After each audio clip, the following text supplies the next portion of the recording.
Amerika Davlat Majlisidagi bir qism demokratchi a'zolar Xitoy tarafidan maxfiy sotlanib, 15 yillik qamoq jazosiga hukm qilingan Uyg'ur yosh Akbar Asadning oqibatini surishti qildi.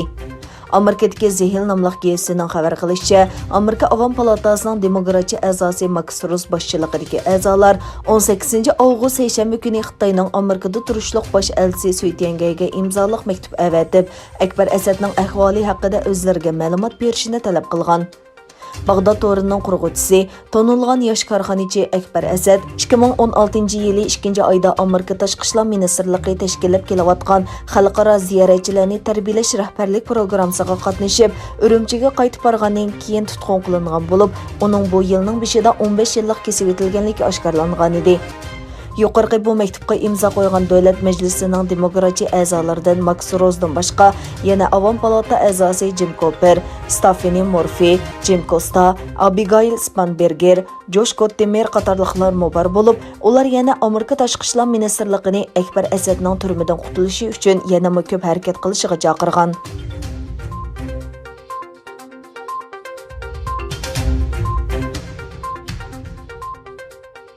Amerika Tashqi ishlar ministri Mike Pompeo Xitoyning Sharqi Turkistonni ziyorat qilish haqidagi taklifini rad qiladiganligini aytgan. New York pochtasi gazetining bu vaqtdagi savoliga javob berganda, Xitoy taklif qilgan bunday ziyoratning oldin o'rlashtirilgan, tashviqot xarakterlik bir safar bo'ladiganligini aytib, u yerda Xitoy kompartiyasining yetakchiligida sayohat qilishning hech qanday hojati yo'q degan.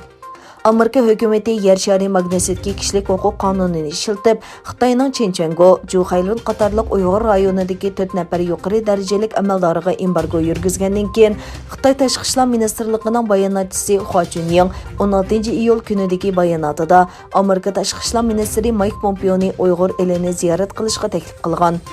Hua Chunying shu kundagi so'zda Mike Pompeo Xinjiangni ziyorat qilib, Uyg'urlarning kishilik huquqining dafsanda qilinmayotganligini o'z ko'zi bilan ko'rib beqish kerak. Xinjiangda amaliyotda jazo lageri yo'q degan.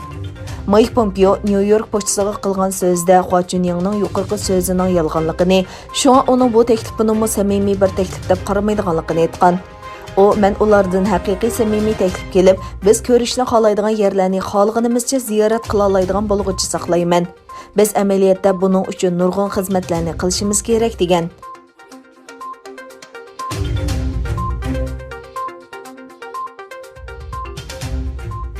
Angliyalik tonilgan siyosiyon va sobiq emgak va ijtimoiy farovonlik ministri Ian Duncan Smith Xitoyning 2022-yillik qishliq olimpik musobaqasiga sohibxonlik qilishiga norozilik bildirgan va Angliya hukumatini Bejingning olimpik o'tkazishiga qarshi harakat qilishga chaqirgan. Angliyaning sobiq kabinet a'zosi, Konservativlar partiyasining yuqori darajalik a'zosi Ian Duncan Smith Angliya hukumatini olimpik komitetiga besim ishlatib, 2022-yillik qishliq olimpik tanarkat musobaqasiga sohibxonlik qiladigan davlatni o'zgartirishga chaqirdi. U mundaq dedi: "Mayli Xitoyning Uyg'urlarni qiynash va ziyonkashlik qilishi yoki majburiy homila tushirish siyosati bo'lsin va uning Xitoy Angliya birlashma xitobnomasining buzish harakati bo'lsin, hammasi Xitoy partiyasining mustabid hukumat ekanligini ko'rsatib berdi. O'zini hurmatlaydigan Angliyaning u yerga berib Xitoy kommunist hokimiyatini qo'llaydiganligini tasavvur qilish tez."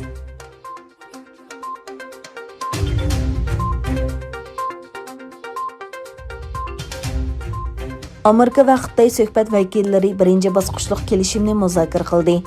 Ikki tarafning kelishimni ilgari surish uchun sharoit hozirlashga qo'shilganligi bildirildi. Amerika Savdo ministrligining bayonotida ikki davlatning Xitoyning bilim mulk huquqini qo'g'dash va pul muomala mulozimatini, dehqonchilik qatorliq sohalardagi to'salg'ularni tugatish uchun tadbir qo'llanganligiga baho berganligi xabar qilindi. Xitoyning rasmiy xabar agentligi Xinhua agentligining xabariga qaraganda, ikki taraf kelishimni ilgari suradigan sharoit yaratishga qo'shilgan.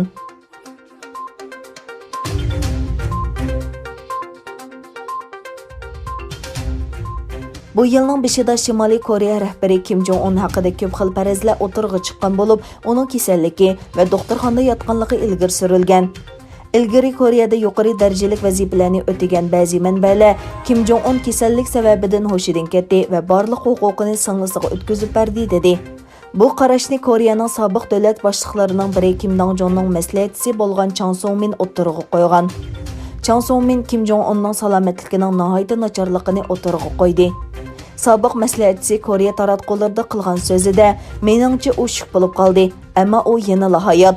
u bu yil nihoyatda oz jamoat so'rinlarida paydo bo'ldi. Buning sababi sog'lomlik ahvoli dedi.